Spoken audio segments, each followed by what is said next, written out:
back to the FORZA Calcio Podcast. This is episode 2 and we're looking at Italian strikers. It's a big one because we're asking the question a lot of Italian football fans have been thinking for years now. Where have all the great Italian strikers gone? There was a time when Italy produced some of the most iconic forwards in world football. Out-and-out strikers like Pippo Inzaghi and Bobo Vieri to your more creative attacking players like Francesco Totti and Roberto Baggio. Match winners, artists, killers in the box. Different profiles, but all world-class, all feared. Fast forward, and the conversation feels very different. They failed to qualify for 2 World Cups. In this episode, I'm joined by Uncle Sharma, Inter fan, YouTuber, talks all things Inter and Calcio. We're going to break it all down. What made those past generations special? What changed in the modern game? Is it tactics? Is it culture? Is it the structure of football? And is Italy actually struggling to produce top strikers? Or is the comparison too harsh? Or is it the wider context of Italian football? We're going to look at the current crop. Moise Kean, Matteo Rettighi, Francesco Pio Esposito, and whether or not there's actually promise within the striker department and issues lie elsewhere. So, enough from me. Let's dive straight into this week's episode. Okay, so I'm going to start this episode off with what is on paper is a simple question, but it might not actually be a simple question for yourself. Who is your favourite ever Italian striker? My favourite Italian striker ever is Bobo Vieri.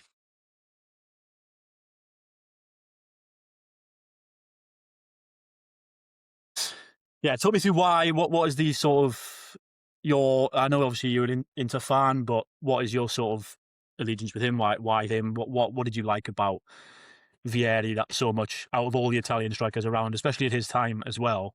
What made Bobo Vieri special? Yeah, so I grew up in the 90s in Italy, so in Emilia-Romagna, Modena. And back then, so Ronaldo was my first kind of love and attachment to Inter.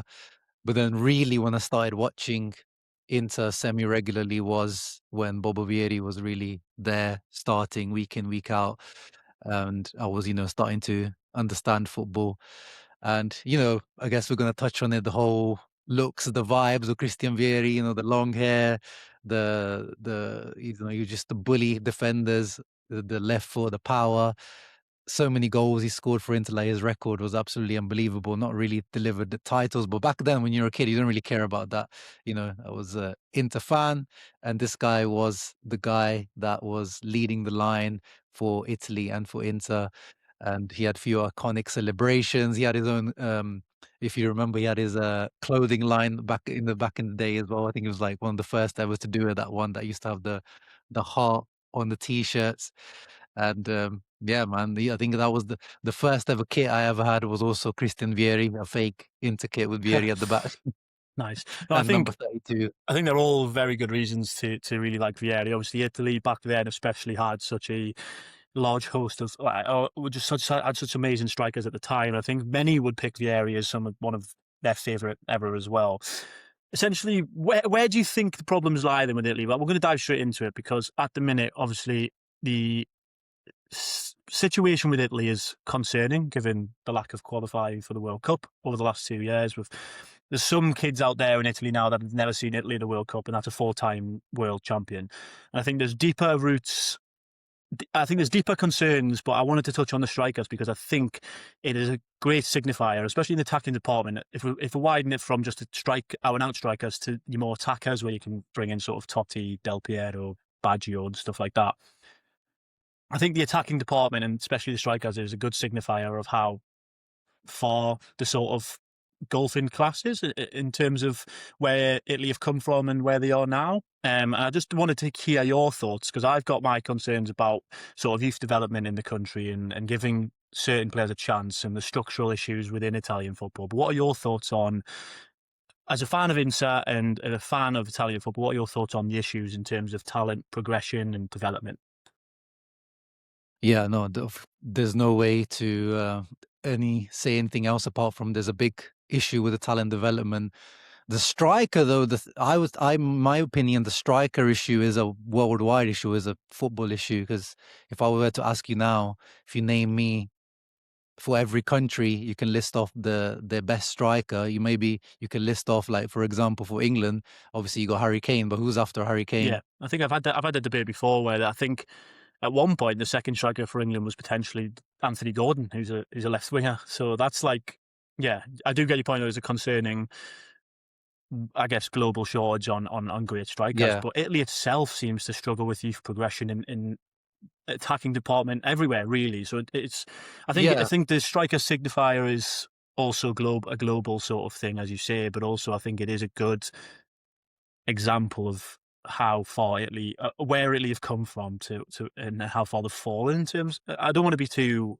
harsh or too negative around that. No, I mean, it's true. But I think that the striker position has, because of how football is moving, is become so system-based, so tactical. The strikers have to do so much more than they had to do in the 90s and 2000s. They have to hold up play. They also have to link up. They have to press. They have to run at least probably about 9-10 kilometers, almost as much as all the other outfield players, which back in the day there was no expectation on them to work as hard as they have to do nowadays.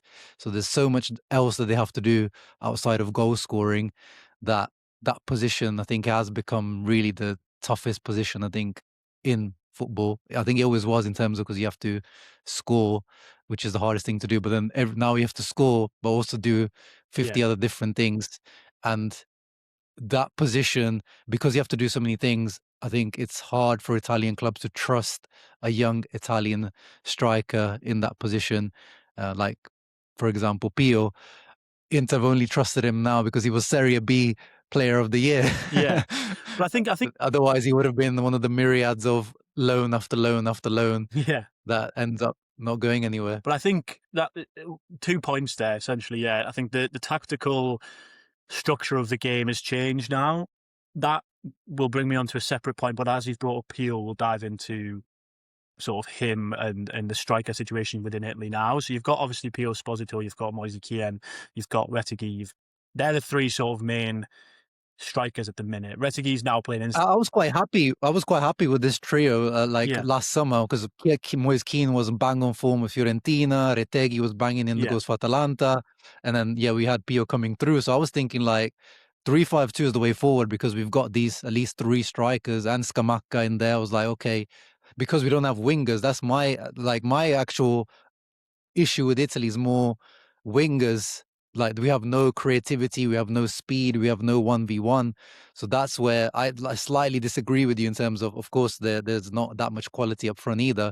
But if I were to pin on an issue, is actually the lack of creative wingers or attacking midfielders. So you think that the Nerazzurri itself is supply rather than what is there? So I think the three main ones you've got is Kean, Retegui and Pio Esposito. Wingers. I think the 3-5-2 system also kind of allows you to play them two up front, but I guess the winger situation then becomes a bit more complex, where you're relying on a Di Marco to be top of form, and yes, he's shown it this season as well. But then you're looking at the other side, and the league lineup for the qualifiers, for example, is Matteo Politano, who, for all his good work that he does, I don't think he lacks that quality. And I follow Napoli, so I don't want to be too harsh on him, because he's been a very good servant for the club, but that quality wise. And then you look at like Federico Chiesa, who's calling up, where's he going to fit? Are they going to play him down the middle? But obviously he's dropped out of the lineup and he's refused to play for the last 2 times. But I do think, I think the attacking department, though,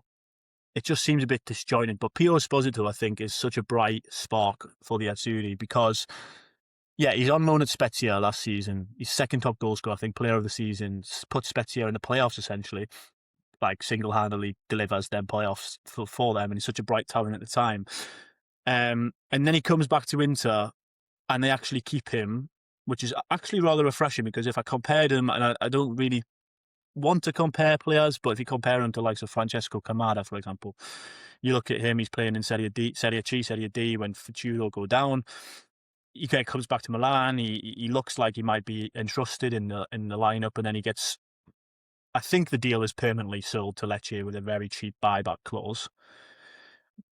How do you see that youth development issue? Because one club's trusting a younger player to come. I know Kamada's a bit younger than Pio Esposito, but he was probably higher rated when he was younger at the time. So do you see a problem with clubs trusting these players as an issue? Because you've got Inter trusting Pio and it's paying dividends because he's contributing well to the squad. He's offering a lot, but then you look at the alternative where you see Canavada and going out. And I think we've seen youth prospects like that go out to, as you said before, loan after loan after loan before they eventually just somewhat cease to exist down in the depths of Italian football. Yeah, no, 100%. That opportunity, the lack of opportunities is a big thing. That's why we're seeing a lot of these new generation of Italian youngsters now starting to pick even Bundesliga. I've seen there's a couple of Italians, I think 3 Italians actually at Borussia Dortmund now. They've already got their debuts for Dortmund. Even I think one of them, Mane, I remember played against the Inter in the Champions League. I don't think any top 4, top 5 team in the Serie A would have given him that opportunity. So definitely there's that lack of pathway, and that's hopefully what Inter are trying to do, same as like Juve and Milan with their kind of B team, to kind of bridge that gap in between. But still, those teams are playing in Serie C, or in Milan Futuro they got relegated to Serie D. So really is not bridging that gap that much if they also get relegated. So in Serie A, when they get loaned out to a Lecce, like Camarda's example, and he's playing as a lone striker in basically a 4-5-1 or a 5-4-1, where he's, to get lumped balls from the back and he has to fight duels against the centre backs, and he might get one shot if he's lucky per game. It's not really that good for his development. So with Pio, it's like the Inter are the perfect team for a striker to develop, because we create so many chances. We are under Inzaghi, under Conte, under Kivu now, the XG that we create is so high that I think even a less talented player than Pio, I think, would be getting goals in this team. Like we've seen also with Boni, he's already matched his tally from Parma within half a season. So teams, especially top teams, should give more opportunities, because better team, a better system will help better talent thrive. So yeah, I mean, I have, like, in my mind, I have Liberali in my head right now, who's a great talent for Milan. He's finally getting his opportunities in Serie B now, at Catanzaro, I think he's at. But yeah, he was one of the best players in the Ethan Nwaneri category at was it the under 18 Euros or World Cup? I can't remember which one. And he was the best player of the tournament. And then Nwaneri's already getting opportunities at Arsenal, playing for Marseille, whereas Liberali has been slumming it out in Serie B, barely getting playtime. So there's that clear difference right there. Yeah, I think that's a massive difference. But I think it's a very complex one, because you could argue that sending a player on loan to, in Pio's example, to Spezia worked wonders. But then you look at Liberali, who's going to Catanzaro, and they're up there in the playoffs this year. So it's like that formula essentially worked for Pio, and it's not worked for elsewhere. So it then becomes a layer of complexity for the clubs on like choosing where to go. I don't think Lecce is the right move for Canada, to be honest. As you say, relegation bound team playing very negative football, looking at Kamada. But is the option there that Milan should have trusted Kamada in the squad, but then he's not going to get game time for Milan, really? Behind, well, he's played Leao and Pulisic up front for most of the season when fit. So I guess the complexity, and I don't know if you agree here, is relying on the clubs to find the right loans, or it is ending up going to your Primavera teams or your B teams. But then there's the whole complexity around whether or not we should have B teams in Italian football, and obviously some ultras and some curvas and some fans will be like, get them out and protest them. But then obviously when you look at youth development for the national team, is there a benefit on that side? So you can sort of weigh up that argument. But do you think that Milan should have trusted Canavada this season, or is it too soon? Is it too soon for Canavada to be playing for Milan more regularly, or?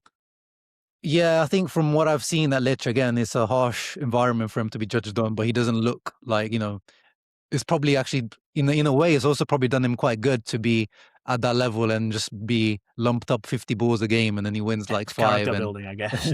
yeah, character building. What I've liked though, the loans that I have liked, especially speaking from Inter perspective, is to kind of leagues like the Swiss league, like Esposito went there, Di Marco went there in the past, Belgian league. Alexander Stankovic now is thriving in the Belgian league. He was in the Swiss league as well the year before.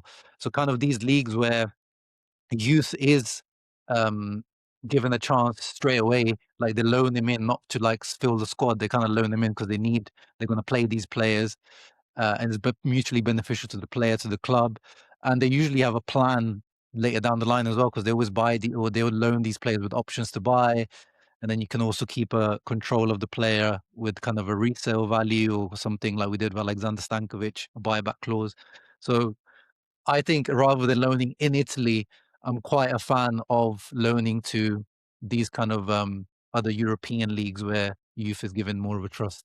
Yeah, that's a good point. I think a lot of the time we do see them sending them to just lower divisions in Italy, where you probably could argue that they'd get a game, as you say, for them better teams in higher divisions around Europe. So I do agree with that. So I'm going to move away from Pio and Kamada for now. I wanted to go back to an earlier point in terms of the sort of transition tactically within football that is sort of you've seen in your typical number 9 of like your Bobo Vieri and Inzaghi and stuff disappear. Does that issue then allude to the fact that Italy have sort of failed to evolve tactically? And is that the underlying issue within Italy? Like, I think this season especially, the European performances for clubs in the Champions League, for example, Napoli failing to qualify, that's Italy's champions failing to qualify from the league stage. Inter, obviously, sorry for the sore subject, but being beaten by Bodo Glimt. Juventus with Galatasaray. Atalanta, yes, going the furthest, but then absolutely demolished by Bayern. And then you've got sort of the disappearance of the striker and then the sort of lack of creative players within Italy. Do you see that sort of failure to evolve tactically as one of the main underlying issues apart from youth football? It's actually an identity crisis within Italian football. Yeah, definitely. Like, I think this season, I don't know if they have the exact figure, but at least 70% of the clubs in Italy are playing that 3-5-2 formation, which basically means you're playing, 5 defenders, and the 2 wide ones are not wingers, they're wing backs, whereas the rest of Europe plays at least some form of, true wingers, 4-3-3 or 4-2-3-1, or even if you want to play 3 at the back, a 3-4-2-1, which is that development in football now, as we're talking wide forwards. That's been the main change in football now. Everything is more of the threat comes from the wide forwards, and a lot of the elite players now, you could say, are wide forwards. A lot of them, Dembele won the Ballon d'Or as like a false 9, but we know like that whole PSG front 3 is just freedom of movement, but they're all wide forwards really. Olise now, Yamal, like I think all the top players you could say are the wide forwards, and Italy don't have any. Like, under Spalletti, remember the big controversy was, oh, why is he not calling up Orsolini? Like, you're not going to change a formation for Riccardo Orsolini, all due respect to him, great player for Bologna, but if that's the level of, the highest level of winger that we have in Italy, then there's a reason why we have to play 3-5-2 for the national team, because we just don't have. Do you think it wingers. is that Italy have to play a 3-5-2 because of the lack, or should they be going for a 4-3-3 and then trusting the likes of, there's Berardi, for example. I know they're not world peers, but like, do you think there's that much shortage of a winger that Italy have to just not evolve entirely and stick to their 3-5-2? Or do you think Orsolini, Berardi, these types of wingers are suitable to do a job at least in a 4-3-3, just to evolve somewhat tactically? Or do you think Italy are that terrible out wide going forward that they solely need to just bunker in and rely on them? I personally don't think so, yeah. Like Berardi maybe a few years ago, yeah, but now Berardi's 32 years old, so he was never the quickest winger even at his peak, and now he's, he's the main creating force for Sassuolo, but it's not the type of wingers that, we just mentioned before. They don't really take on players 1v1. I mean, Orsolini will try cut in and shoot from distance, but there's that lack of real athleticism. That's also a big, development in this world of football right now. You have to be athletic these days, and we don't have that athleticism, especially when we're talking about those wingers. So we kind of have to play the wing backs because the most informed player, probably, maybe not recently, last few weeks, but Di Marco has been probably might win Serie A MVP if Inter win the Scudetto, and he's a wing back.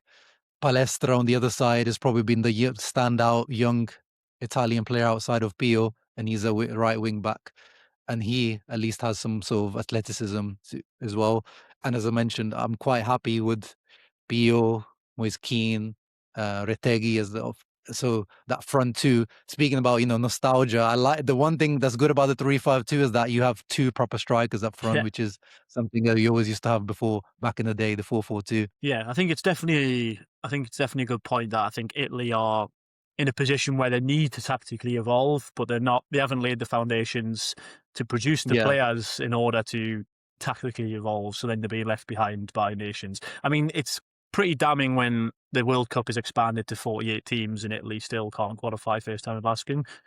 I think that is... But I do think those are kind of like, instances like Italy not beating North Macedonia wasn't because North Macedonia better than Italy, or or when we went out to Sweden as well. That was just, it's also this mental block that Italy seem to have now in these qualifications that they can't seem to get over the line. I don't, and also, I mean, hopefully we go through on Thursday, but against Northern Ireland, Italy are big favourites. It's not like we're going in there as a level playing field and on the odds as well. So I think sometimes people do exaggerate on Italy because obviously the statistic is damning, not qualifying for that many World Cups, but it has been some crazy scenarios that have happened. That goal against North Macedonia scored, Donnarumma making one like a rare mistake from 30 yards out. Even thinking back to that goal, can't believe it. Do you think now then it's sort of a voodoo, it's a bit of a pressure that Italy just can't overcome? Yeah, I think. I mean, you saw Gattuso picked.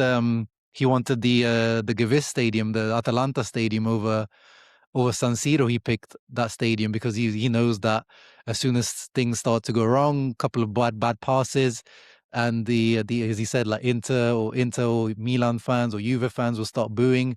He's tried to pick a stadium that's a bit smaller, a bit more neutral in a sort of way. Like Atalanta's a bit more of a neutral ground compared to one of the other historic stadiums in Italy. So you can already, in that sense, you can tell that even Gattuso knows that there's a mental factor at play, that these guys are going to feel the pressure, and then the crowd is not going to help them either. Like Italian fans are very fickle, especially a San Siro crowd, knowing personally, you make a few bad passes, regardless if you're a Primavera youth product or a legend of the club. They're very ruthless when they start heckling and booing. And yeah, if it's 0-0 against Northern Ireland, 60th or 70th minute, that ball is going to become super, super heavy. The crowd is going to become super, super demanding on the players, and it's not going to help. Yeah, so, obviously pressure now, not qualifying for 2 World Cups, potentially going into a third, not qualifying. I think that's a major factor. But we're going to try and put a more positive spin on it. I wanted to ask you a bit of a fun thing rather than diving into the structural issues within the FIGC and the Azzurri. I wanted to ask you what your ideal starting 11 for the Azzurri would be, but I wanted to also open it up to players who obviously aren't in Gattuso's squad. If you would call up anyone, then obviously include them, but who would you sort of pick for your ideal Azzurri starting 11, regardless of Northern Ireland or World Cup qualifiers, just setting up for a match? Who are you picking in terms of Italian football right now?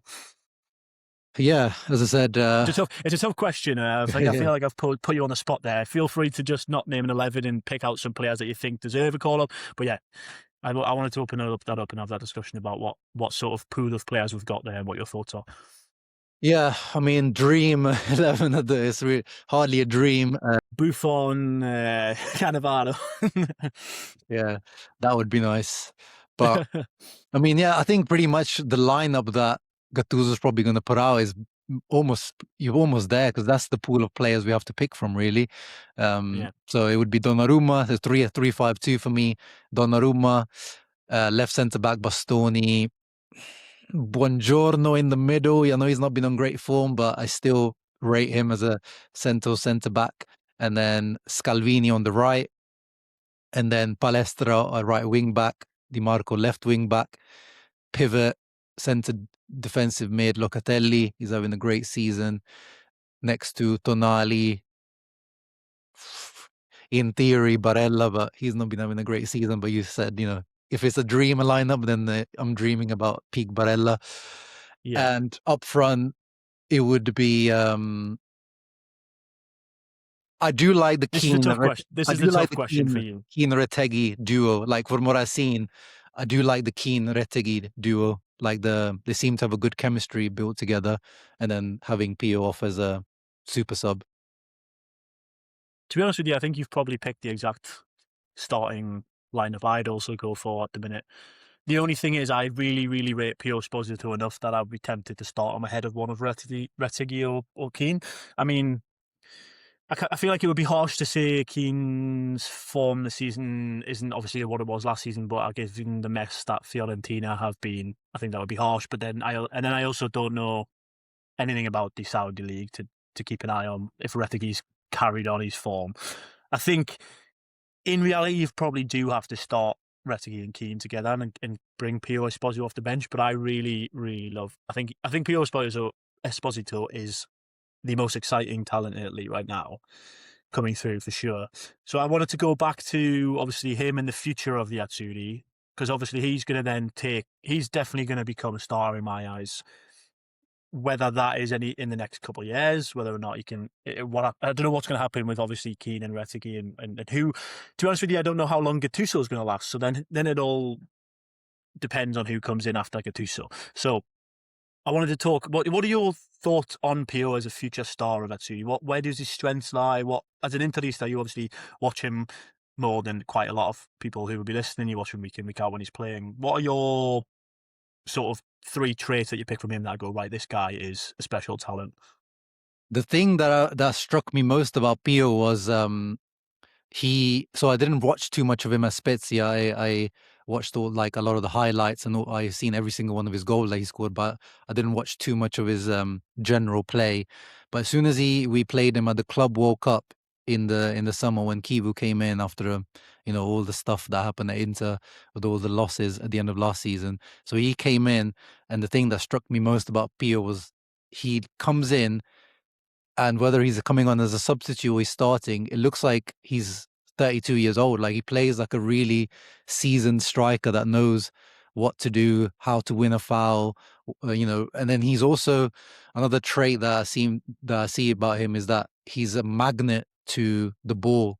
Like, the ball seems to be always falling near around him, or it's almost like the chances fall to him, all like those old school strikers that we were talking about earlier. He's got those vibes where he can sniff out a chance, and that strength as well to just pin defenders back regardless of their size or who they are.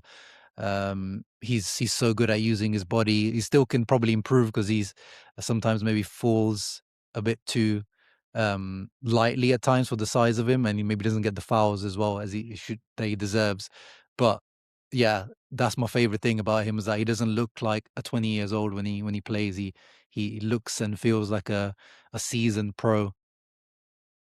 No, I agree. I think, yeah, he looks ahead of his time, doesn't he, in terms of what he's offering. He looks experienced, as you say. My favourite thing is I think he's got what very few strikers have, and it's that instinct in the box, which I actually think is something you just have or you don't. And I think very few strikers in the world really have an instinct as good.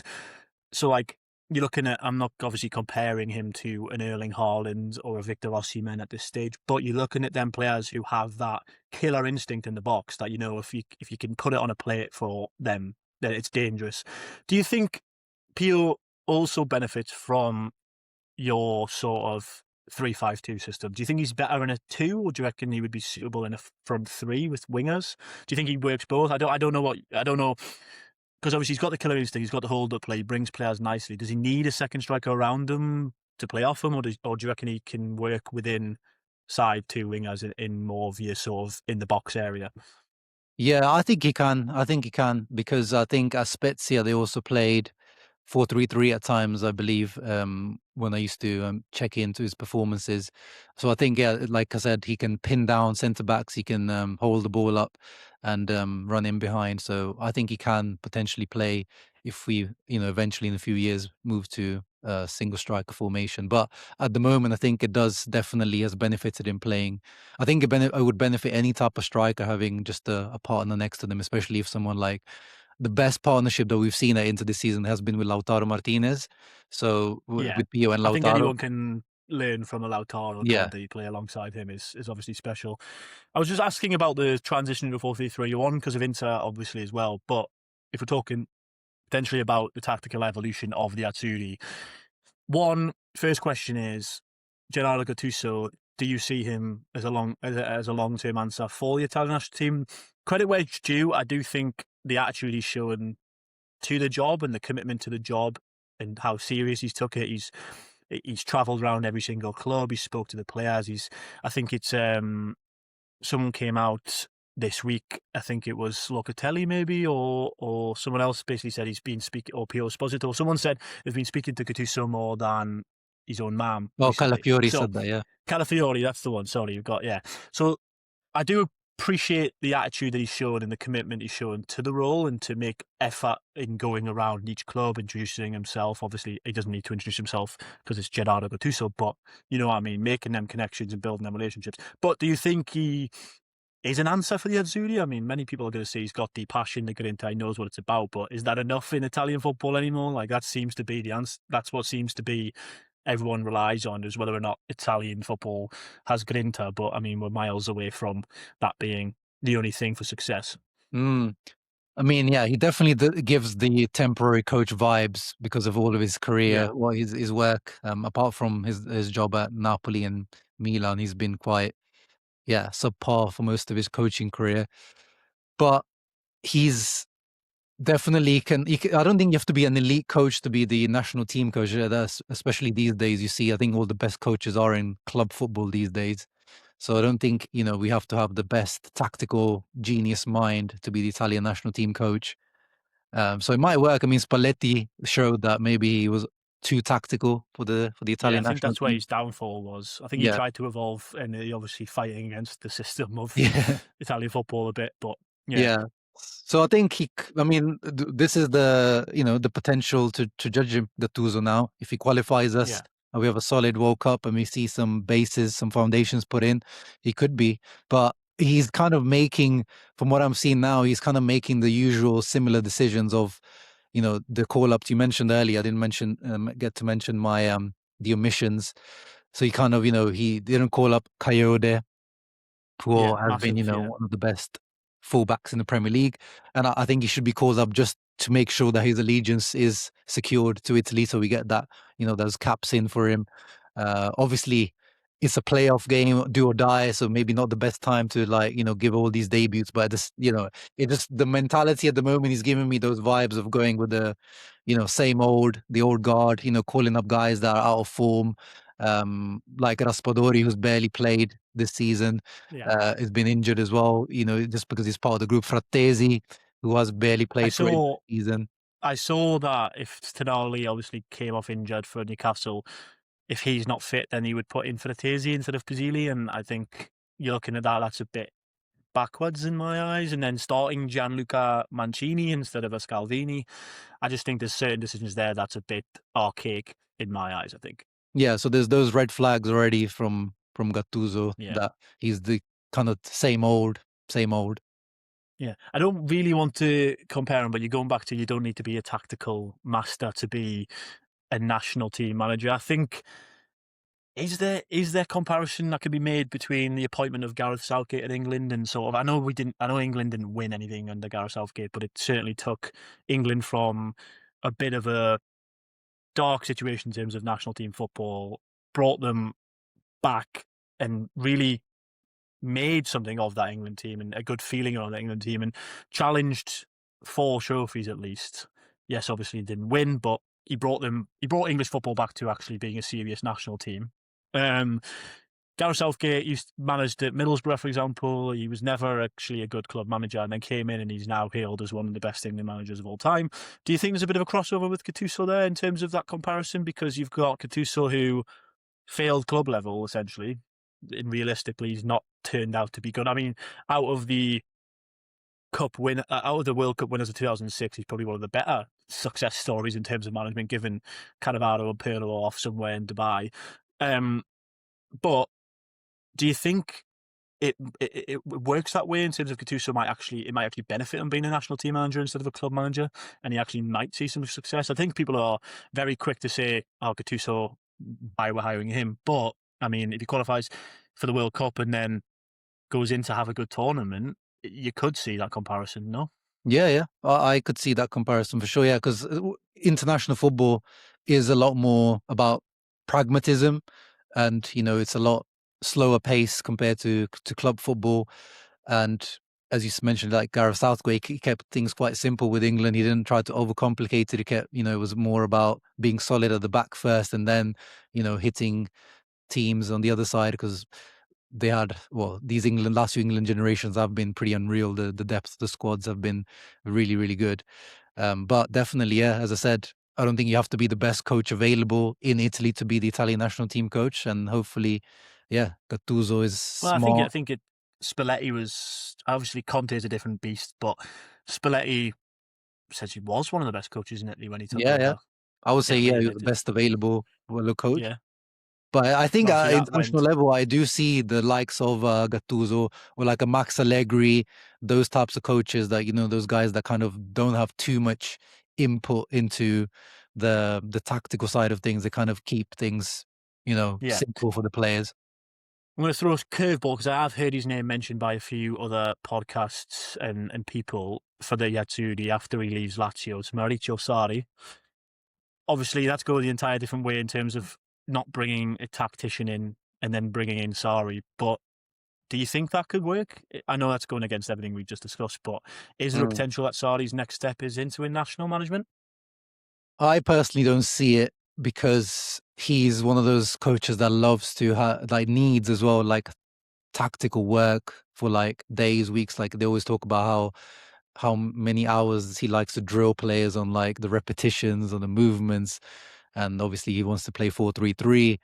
As I mentioned before, I don't think we have the talent to really play that formation if Sarri was to come in.